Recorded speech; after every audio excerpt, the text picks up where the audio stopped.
Well, welcome back from lunch to everyone.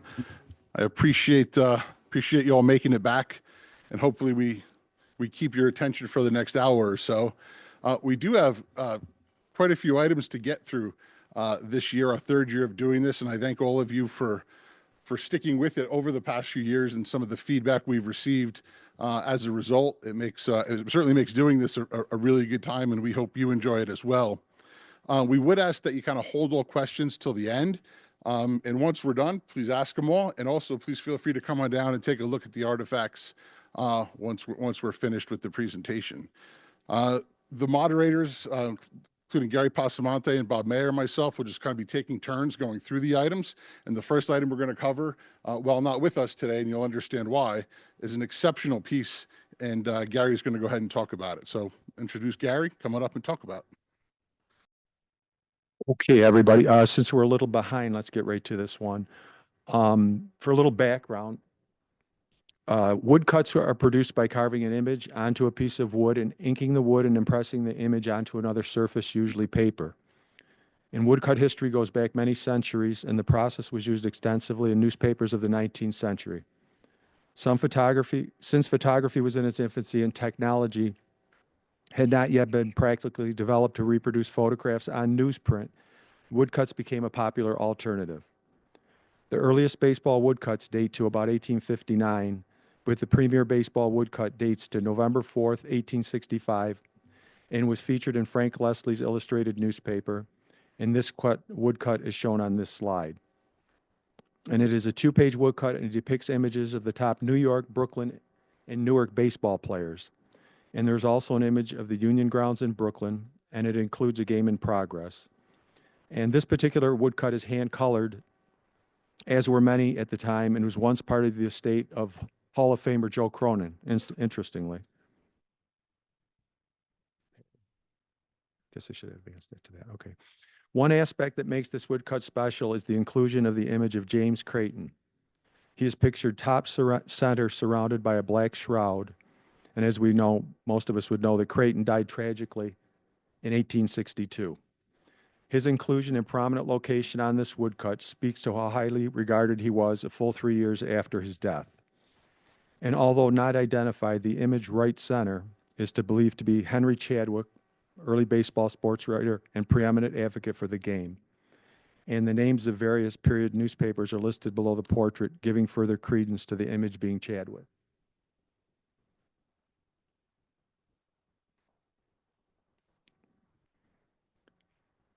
The woodcut also features many other prominent players of the time, as well as two flags or scrolls listing the names of the teams the players were associated with. And again, for the sake of time, I will make mention of just two of the players. First up, Joe Leggett. He was a well-known catcher for the Brooklyn Excelsiors, and he was regarded as a top player in his own right, and he had the distinction of being James Creighton's battery mate. And unfortunately, his life after baseball could modestly be called colorful. And I just say that he seemed to have a hard time keeping his hands off the property of others. And we also have Mort Rogers, who's in the bottom center. Well, we don't have the woodcut up there. Who was a National Association of Baseball Players officer in the early to mid-1860s. And he was a stalwart pitcher for the Brooklyn Resolutes and would later play for the Lowells of Boston. And he is best known today for a series of photographic scorecards he produced in 1871 and 1872 that are very desirable to collectors. The game scene at the center of the woodcut, mentioned earlier, features the Brooklyn Atlantics and the Brooklyn Eckfords. The game was played October 13th, 1865, and was won handily by the Atlantics by the score of 35-8. And the Union grounds held a crowd of 8,000 spectators that day. And I'll just conclude by saying that all things considered, it is easy to see why the Creighton woodcut is considered the king of all baseball woodcuts. That's it.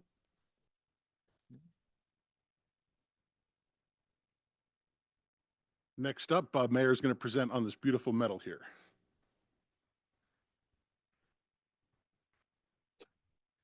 Similar to Gary, I have a tendency to read these things rather than memorize them. When I saw this on eBay in August of 2023, it was listed as make an offer, which I did, and it's now in my collection. I probably overpaid, but that wasn't the first time, probably won't be the last. I didn't know anything about Derbyshire Baseball Association, but some research led to a bit of information about how this team started and a bit about the league that they played in. Down.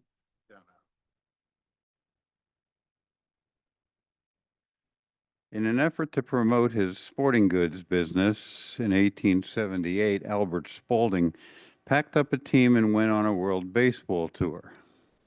Several years later, in early of 1887, he again toured England and caught the eye of the Prince of Wales, who proceeded to help fund a new baseball league and stadium in England's Derby County by 1890. The league was called the National Baseball League of Great Britain and Ireland.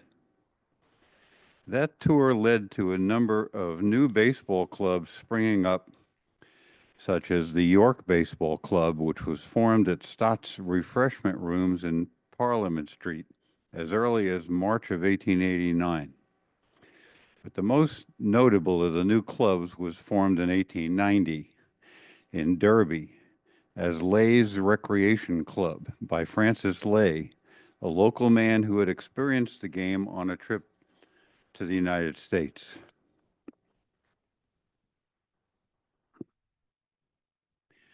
Following their first ever game as Lay's Recreation Club, Lay began to appeal for professionals aged 20 to 25 and cricketers who can field smartly to attend Lay's Recreation Center to form a club in March of 1890.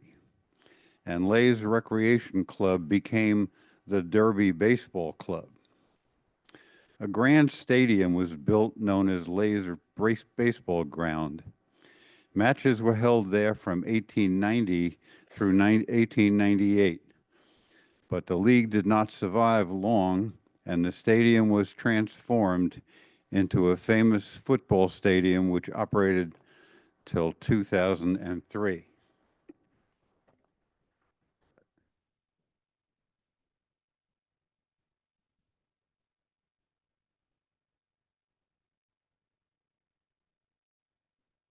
And there's that wonderful medal that Bob just spoke about. It's up here on the table for you to take a look at once we are through. The last quarter of the 19th century was defined by new designs, innovation, vast product lines, and prodigious manufacturing efforts as far as sporting goods were concerned. At last year's conference, some of you may recall that I presented on the abundant styles and patterns of balls and bats being produced and retailed during the second half of the 19th century, but particularly from the 1870s to the 1890s. The glove, which we didn't cover in their presentation, did make a cameo in the 1860s, but it too became established by the mid to late 1870s, especially with catchers. The item of equipment that we'll look at today was also associated with the catcher's position, and that piece of equipment is obviously the mask. The mask came into existence out of necessity when in the winter of 1876, Frederick, the Harvard Club's captain, had a tinsmith modify the design of a fencing mask to protect his catcher, James Ting. The catcher's mask made its debut on the diamond the next spring in April of 1877 during a match between the Harvards and Live Oaks. Newspaper accounts, one in particular in the Brooklyn Daily Eagle, said that this brass wire mask attracted considerable attention and proved a complete success, endorsing its use for any catchers, especially those on the receiving end of swift pitching. The Eagle article noted that the catchers at the amateur level adopted this tool in greater numbers and with greater enthusiasm that spring than did the professional ranks, but that too changed during the summer of 1877. Thanks to the research of one of our own, Larry DiFilippo, we know that Charlie Snyder of Louisville used a mask in a July 3rd game with Cincinnati, and that was followed a few days later by Pete Hodeling of Syracuse in a match with the White Stockings. From that point on, the mask quickly became a most common sight and was used by catchers at all levels of play. In 1883, the Daily Item reported that Spaulding Manufacturing alone sold some 5,000 masks, and by 1886, The Boston Globe reported that over 12,000 masks were being purchased annually by professionals, amateurs, and youth players alike.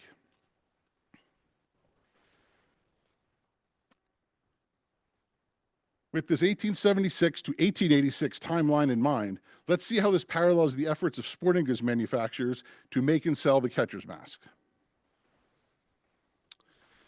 A Boston Globe article from 1883 paints a picture of Thayer bringing his invention to the attention of George and Harry Wright back in 1877. It would seem that George Wright was able to appreciate the mask and see its value not only as a piece of equipment, but as an investment, and encouraged Thayer to patent design, which he did in 1878. Prior to the patent, however, others had already picked up on the mask and began producing ones along the very same lines. I found a clipping from the Cincinnati Enquirer that reflected Spaulding's entry into this market as early as April of 1877, the very same month the mask debuted at Harvard. In 1878, Thayer did patent the mask design, and as reported in the Clipper, it was promptly bought by George Wright, who then had exclusive rights to produce and sell it. By the 1880s, masks were being designed and sold by the big three sporting goods companies, Spaulding, Reach, and Wright and Ditson. It would seem, however, that some significant patent infringement had occurred right from the introduction of the mask in 1877. In August of 1883, Thayer and Wright and Ditson sued Spaulding for infringement and won their case in March of 1886, Spaulding paying the damages. This topic, I suspect, would be an interesting research project in and of itself, but for now, back to the mask. I just wanted to share this slide with everyone. It's just kind of the earliest advertisements of the mask that we saw in the press, starting in 1877 through 1880. Once we get past 1880 and a little bit further along, you can see the advertisements expanded and the design and evolution of the mask really kind of exploded. Here we see, again, a bit of that evolution in design into the 1880s and 1890s, advertised in the Spaulding, Reach, and Wright and Ditson catalogs. And of course, as we know, by the time of the 1890s, those other companies were kind of subsidiaries of Spaulding anyway, as he had bought them out.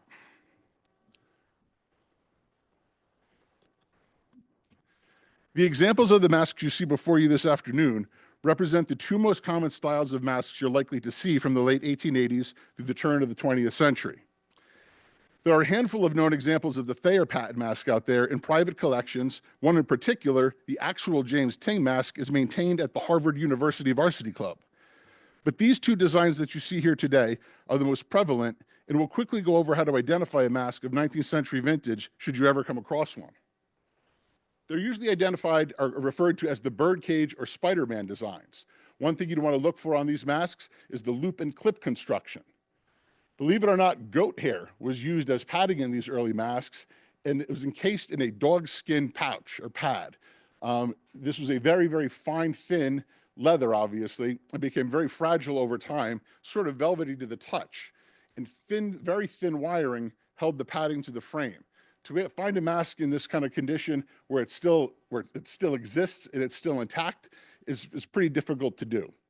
Elastic head straps were not a feature available on masks until 1907, and the electric weld was not used on masks till 1911. So if you ever get the opportunity to acquire a mask meeting that criteria in the condition of those you see here today, be sure not to pass up on it. One such as those that can be definitively placed in the 1880s to 1890s range, are rare and desirable. They're also great conversation pieces and have a tremendous display appeal. If you find one, be sure to let us know, as it just might make its way into a future artifact segment. With that, I'll turn the podium back over to Gary.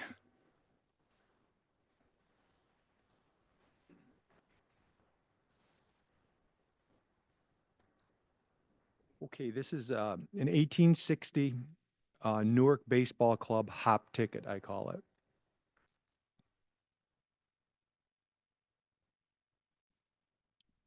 Holding a banquet, dance, ball, etc. to cap the season was a standard practice in the early days of baseball. These events were held by small-town teams as well as high-profile clubs, and tickets were sold granting admission to the party, and quite a few of these survive, although they are scarce.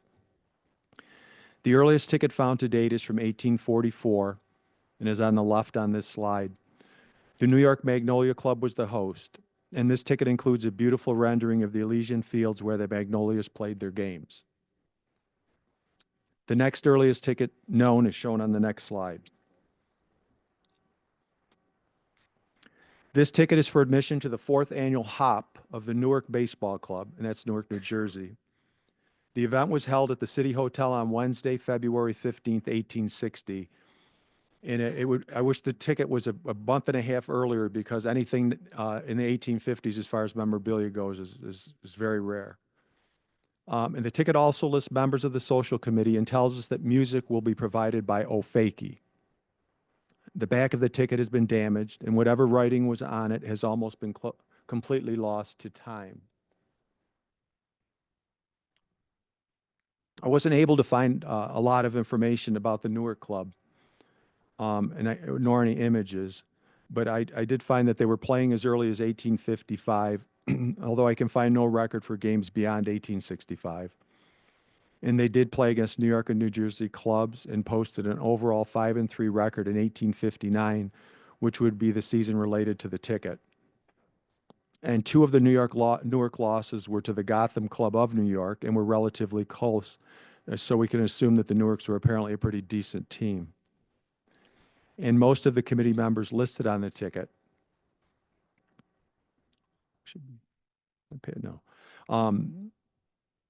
were also members of the baseball club. And the most well may have been, pardon my pronunciation, Rokas Heinz Jr. He would go on to serve in the New Jersey House of Assembly in the early 1870s. And his father, pictured on the right in this slide, was involved in a cutlery business that had a national presence.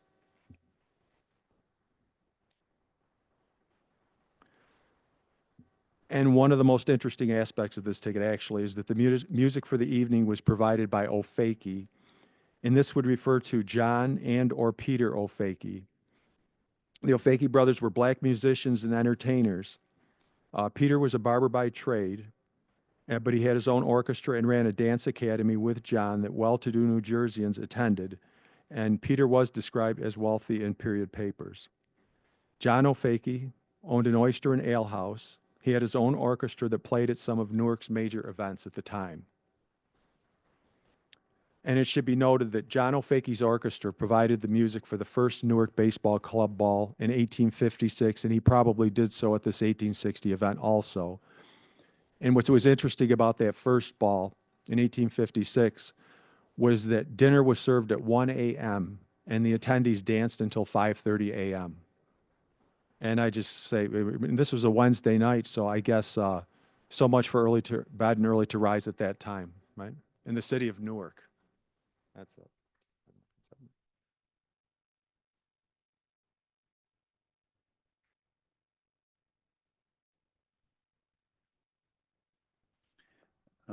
The boys let me slip on this because it says 1901, which is probably considered 20th century.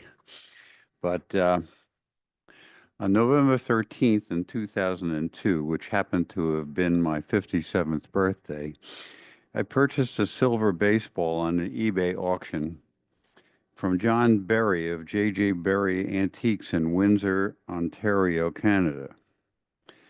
I've always been drawn to early baseball trophies and presentation items, and have had a few of these balls in my collection over the years. This particular one was inscribed BBC Cuba 1901 and came with its original presentation box. For some time I wondered if the ball was from one of the states that had a Cuba, like New York, or if it was actually from the island of Cuba. It wasn't until late in February of 2017, 15 years later, that I was posing the same question to a good friend that was at my house to purchase a few baseball items. When he looked closer at the Cuba BBC ball, he turned to me and said, "It's from Cuba, the island." I said, "How can you tell?" And he showed me that there was script writing on the silk inner lining of the box, which read Melendez y Bastillos, Santiago de Cuba.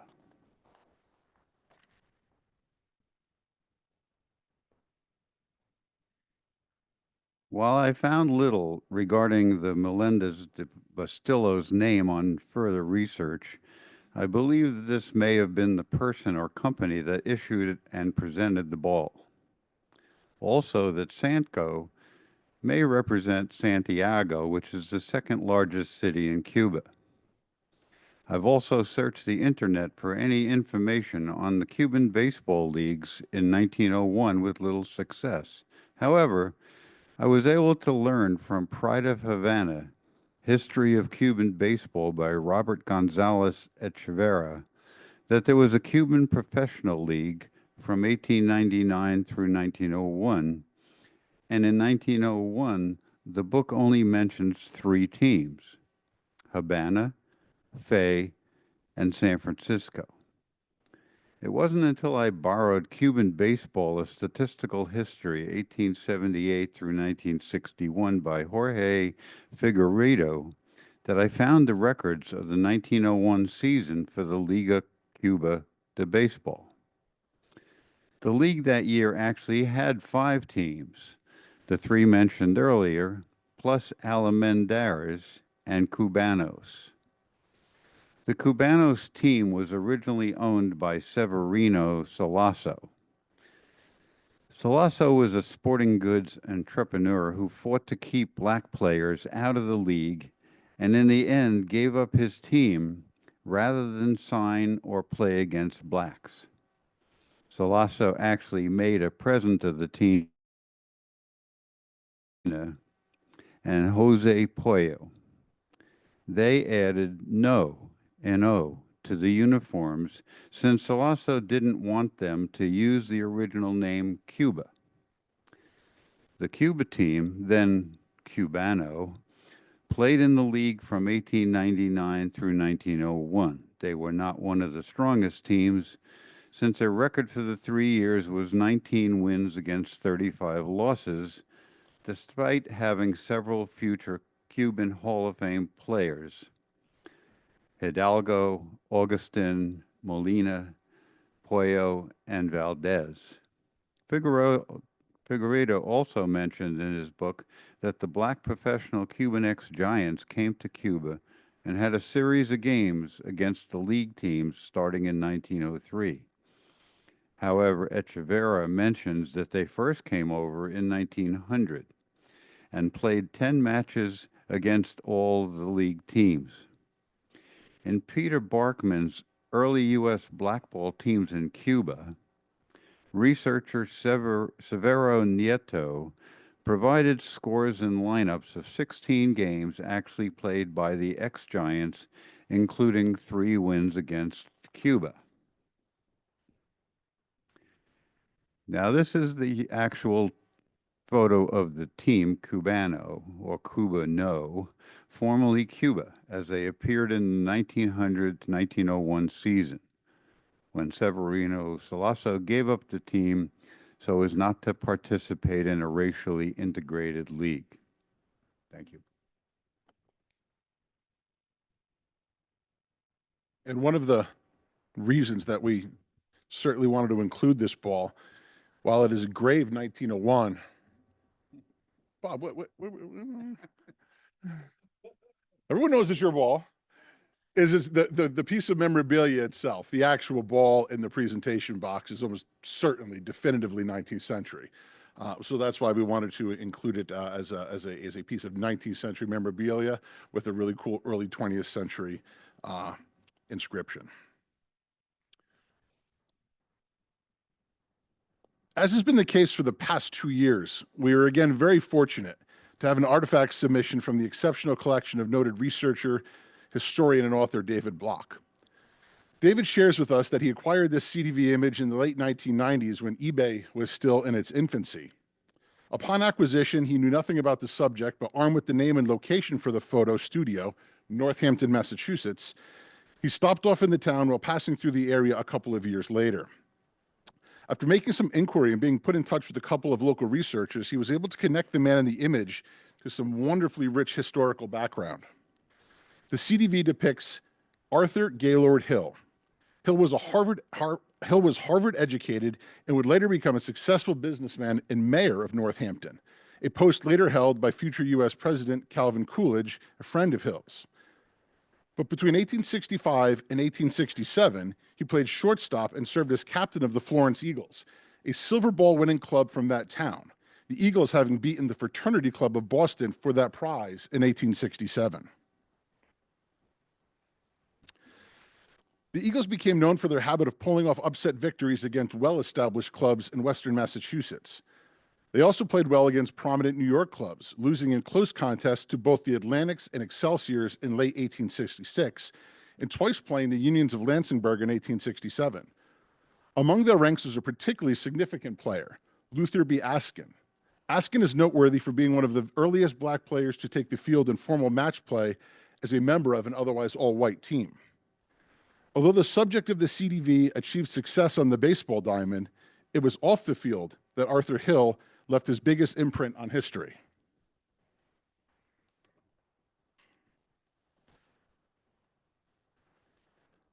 From childhood, Hill became an activist in the most urgently important issue of his day, the struggle to eliminate slavery.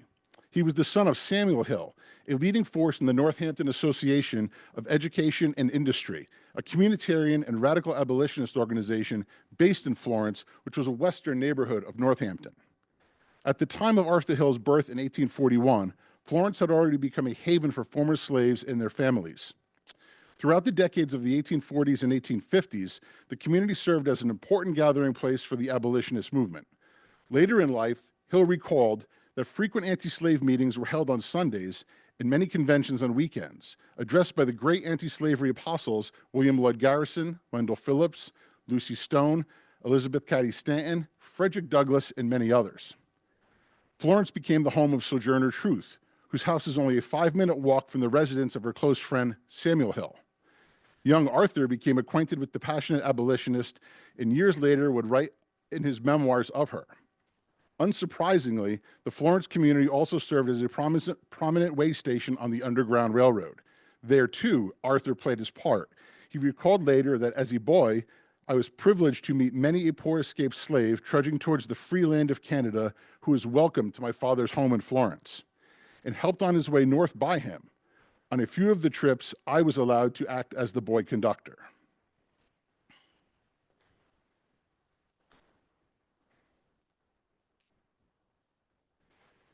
David, we want to thank you for sharing this wonderful piece of history with us. It's an incredible example and reminder of how something baseball related serves as a conduit to exploring and advancing our knowledge and understanding of the significant people, places, and events of the 19th century.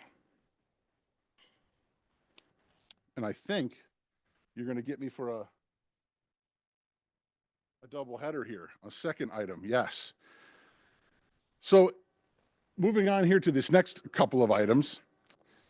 In my own 35 years of collecting antique equipment, I've sought out and acquired a number of 19th century baseballs. I have examples of lemon peel baseballs, gusset pattern balls, figure eights, and trophy balls in my collection. In addition to my own holdings, I've also been asked to consult and offer opinions on a number of other pieces over the years. You might think that the pool of such pieces would be deep, given that baseball in one form or another has been played for a very long time, especially in this region of the country. You might even think that those of us hunting for such pieces have seen many different examples from many different makers. But unfortunately, for us doing the hunting, you'd be wrong. Aside from the cabinet here at the Hall of Fame that houses an incredible collection of shy baseballs, I know of only one other ball residing in a private collection that is formally marked in such a way as to positively identify it as 19th century vintage. The remaining pool of 19th century baseballs are either homemade or have long lost any sort of stamping or marking that would definitively collect them to the period of manufacture.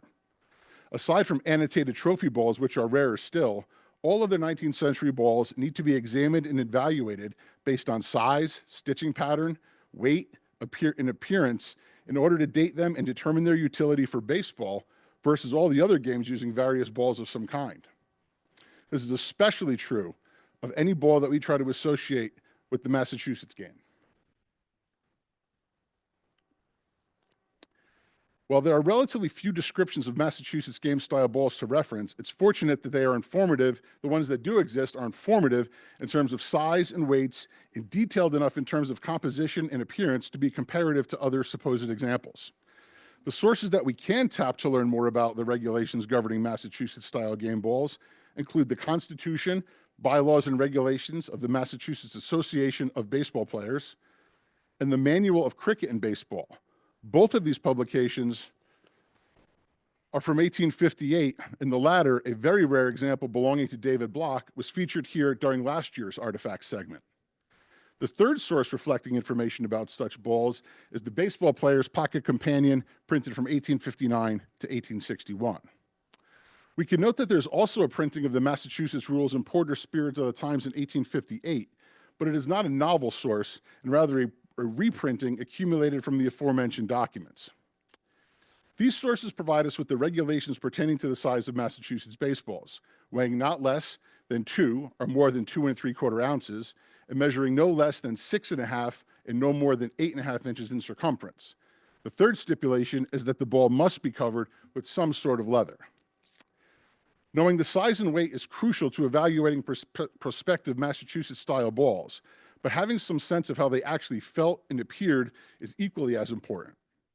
The Amherst College broadside, chronicling the very first intercollegiate match in 1859, gives us our first descriptive account of such balls. It details those used by both clubs involved in that game, and in addition to providing dimensions for each, gives the name and the craftsman who made the work of art tossed by the Amherst side, as well as the color of the ball used by the Williams squad. In July of 1859, the New York Clipper offered its own take on one of the balls used in that game.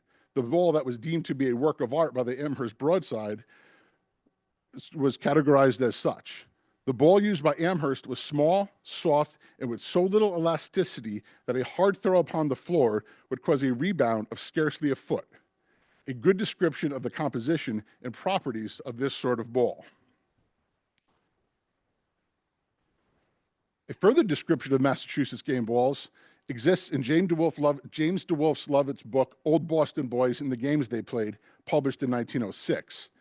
This unique work gives us a firsthand recollection from someone who played the Massachusetts game in the Boston area during the 1850s, utilizing this very same style of ball. Another facet of the ball we need to take into account has to do with the basic rule of the game itself. Rule number 8, that of plugging or soaking. Clearly a ball, such as the one described by the Amherst broadside, the New York Clipper, and Lovett, small, light, and mushy, was what was needed to put out a runner without injuring them. And if you come up to more closely examine the examples we have here today, you will see and feel this is the very same sort of ball that they are describing.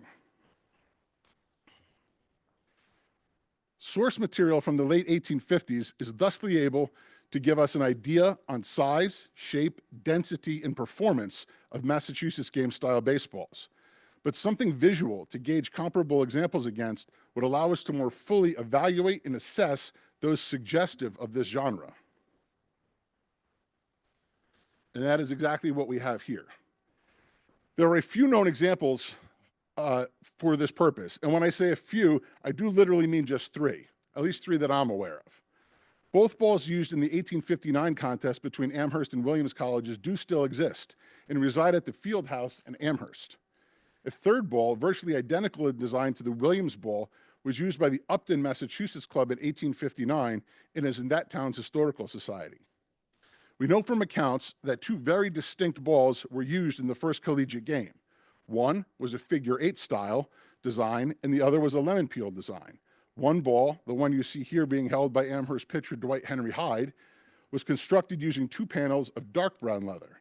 The other being stitched together from a singular piece of very light, or what they call buff-colored leather.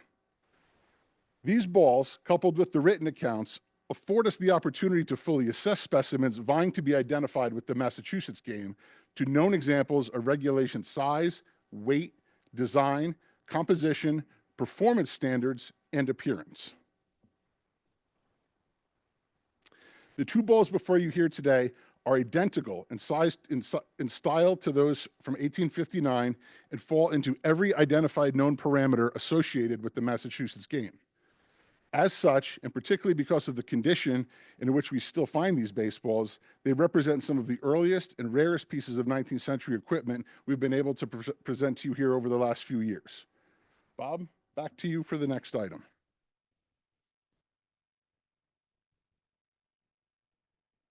Okay, I just need to go back 1 minute for the page that I left out of the Derbyshire medal. While baseball was active, Derbyshire baseball won the British Cup trophy in 1894, 5, and 6, or depending on the source, 1895, 7, and 9. This is one of the trophies that survived. So it's a vintage silver baseball trophy pendant from 1896 with original jeweler's box. It's all the way on the other side. On the front is a baseball player in uniform with crossed baseball bats surrounded by a wreath. And in blue enamel, it reads Derbyshire Baseball Association, while on the back it reads season 1896, won by, and then there's no player name. But the original box is leather, and the metal was made by Fattorini and Sons Limited in Bradford, London. This company opened in 1831 and, strangely enough, is still in business today and still owned by the Fattorini family. They're well known for sports trophy work and jewelry for baseball and other sports. So just think you heard this about 10 minutes ago.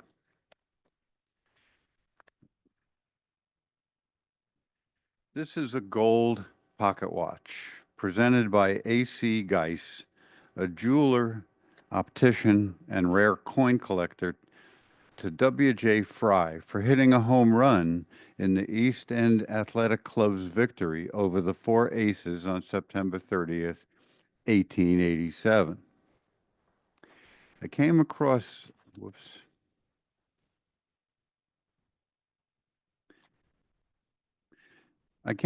this article while researching the watch, and it reports that the East End Athletic Baseball Club is organized for the 1887 season, and it mentions a number of players, including Ad Gumpert and his brother and their manager.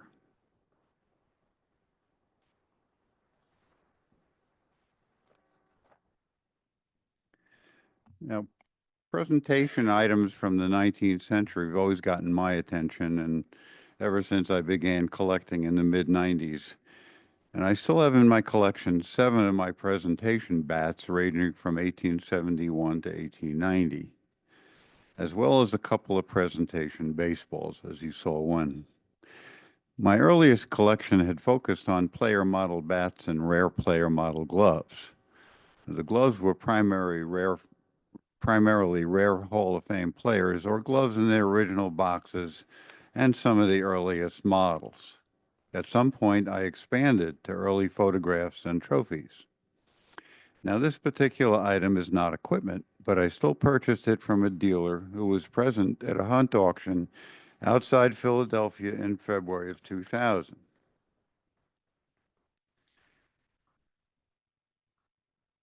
I don't believe I have all the games of the 1887 season,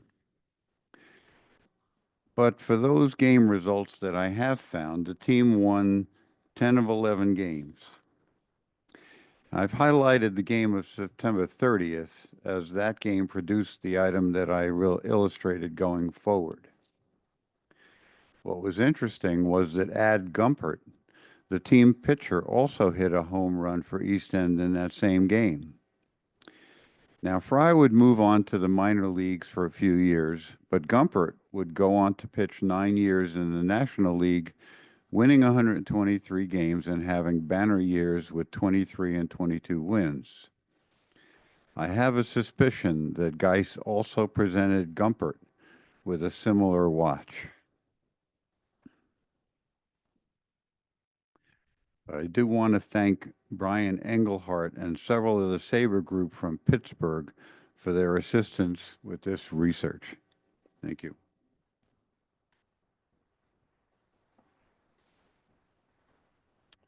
Next item up is the 1871 scorecard to be presented by Gary.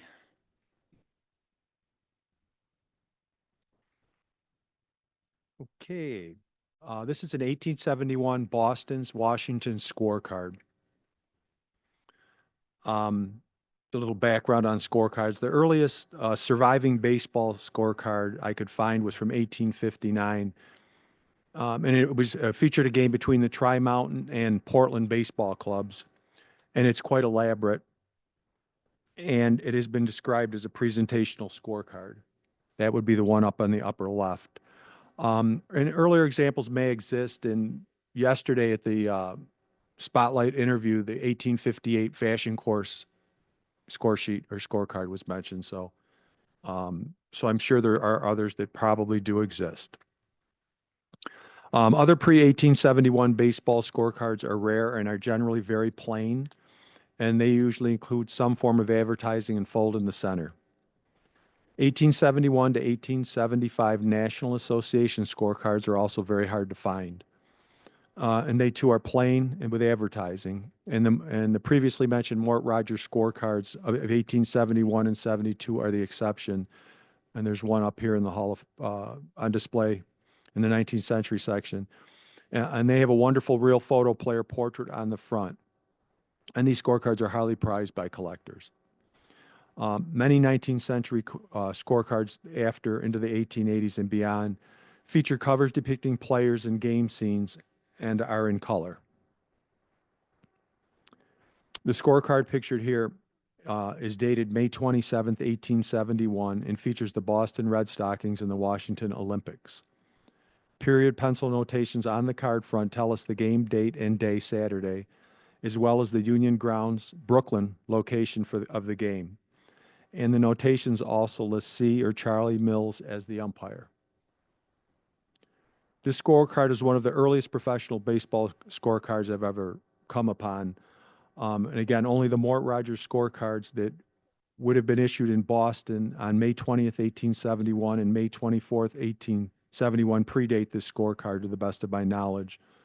And those release dates for the Mort Rogers scorecards come from period literature.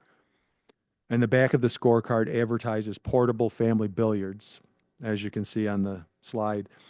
And it's quite an uncommon advertisement to be on the back of a scorecard. And the back has periods notation similar to the front, listing the game date and day.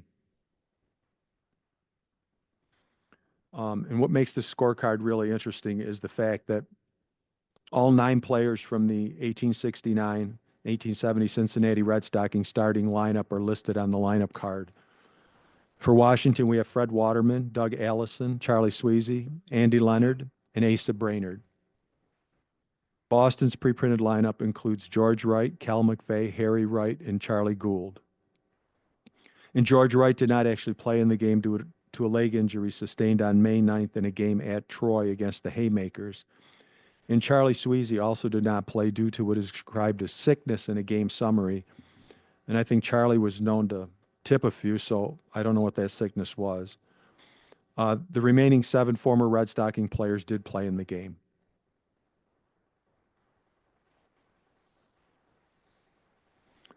And as I mentioned earlier, the game was played at the Union Grounds in Brooklyn, which was the first ballpark to be enclosed by fence, purportedly.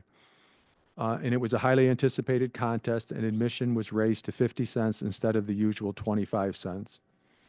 And a crowd of 2,000 spectators was reported.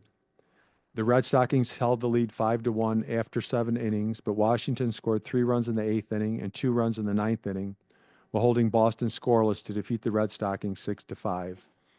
And a newspaper account of the time called it the finest display of baseball ever at the Union Grounds. And as a sideline, I don't know, maybe Bob knows, it's possible that this game was a makeup game of the first game that would have been played in the National Association.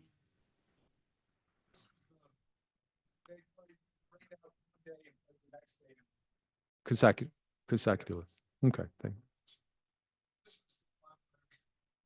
These teams, this refused to play usually because of the 25 cents. They insisted on 50 cents. Oh, okay.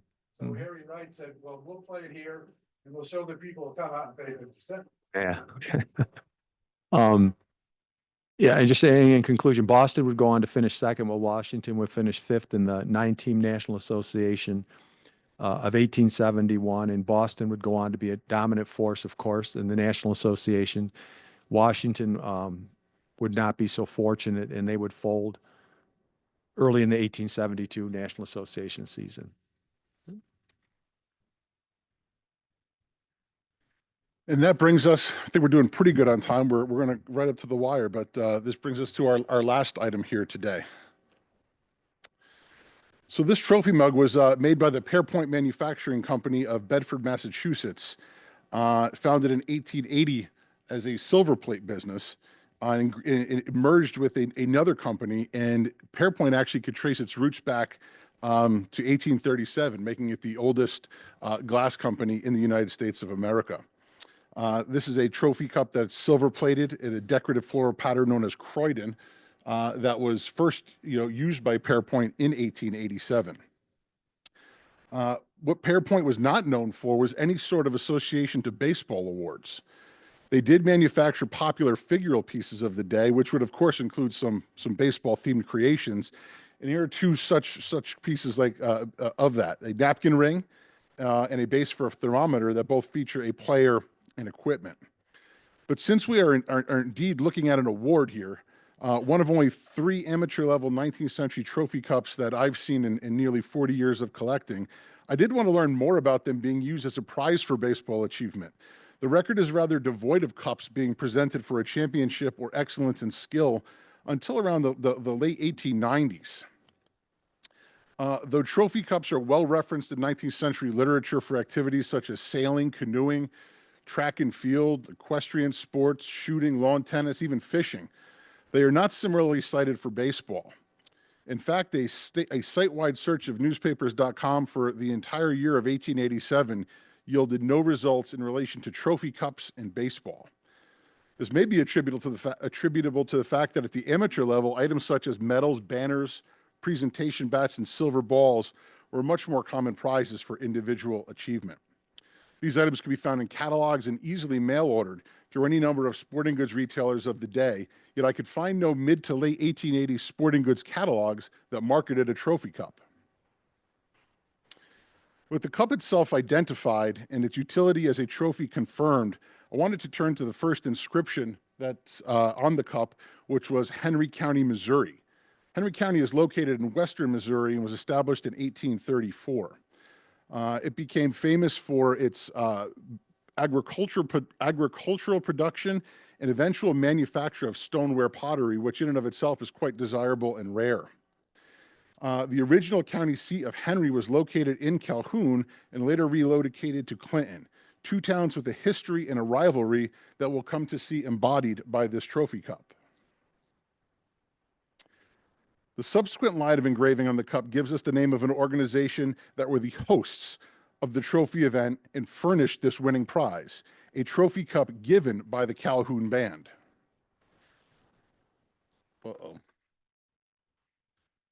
Established in March of 1869 and considered a cornerstone institution and source of tremendous local pride by the time of the 1880s, the famous Calhoun Band had a reputation for being very well uniformed, gentlemanly, and musically skilled. There's extensive record of them hosting events throughout the region to include picnics, parades, fairs, political events, and even playing at baseball games. From what I was able to find, the Calhoun Band was truly synonymous with the Calhoun community as much as a ball club, a militia, or fire company could be. And here we see just a few references to the band throughout the years, just a few of what ended up being, hundreds that I was able to locate. But researching the band did not overtly or immediately result in any connections to baseball. The band did play at picnics where games of ball were held, and a number are mentioned in the papers, but what was their association to this trophy cup in the 1887 baseball championship of Henry County? Well, when drilling down to learn more about the baseball scene in 1887 Missouri, I found the clue I needed to unlock this minor mystery. The article in the Calhoun Gleaner and run in the Knob Noster Gem in September of 1887 referenced a 3-game series that would be played in Clinton between that town's club and the home 9. the series would be for the championship of Henry County, Missouri. Armed with this information, I was able to locate articles and box scores that chronicled the series, a series that went just 2 games and saw the Clinton Artesians, named for the famous wells located in that town, defeating the Calhoun Reds. Another interesting discovery in all this was the apparent connection between the Calhoun the Calhoun Ball Club and the Calhoun Band themselves. The captain of the Calhoun Reds, an individual by the name of Butler Pig, was referenced in the first article that spoke of the championship series. As it turns out, Mr. Pig was also the second B flat in the band, but he wasn't the only link between the 2 organizations in this trophy. The box scores show the names of the Calhoun Reds, the unfortunate losers of the Henry County Championship. We can see the aforementioned Butler Pig rostered with them, but we could also see several other team members, William Tarr, the Fuels, William Gedney, all who had ties to the Calhoun Band. In the hierarchy of significant and valuable 19th century artifacts, this trophy cup is not going to be all that high on the list, if at all. Without it, however, the identity of the Calhoun Band, the Calhoun Reds, the Clinton Artesians, and the history of 19th century baseball in Henry County, Missouri may never have really been explored. It's for this reason that these minor, obscure antiquities are in fact important and the basis for why we conduct this artifact segment each year. It's the history and stories of people, places, and events represented by these pieces that make them invaluable. I would like to thank you all for your attention. I know we're kind of short on time. We'll answer whatever questions we can, but I'd invite you down to take a look at the items, take some pictures if you like, while we get ready for our next presentation. Thank you very, very much.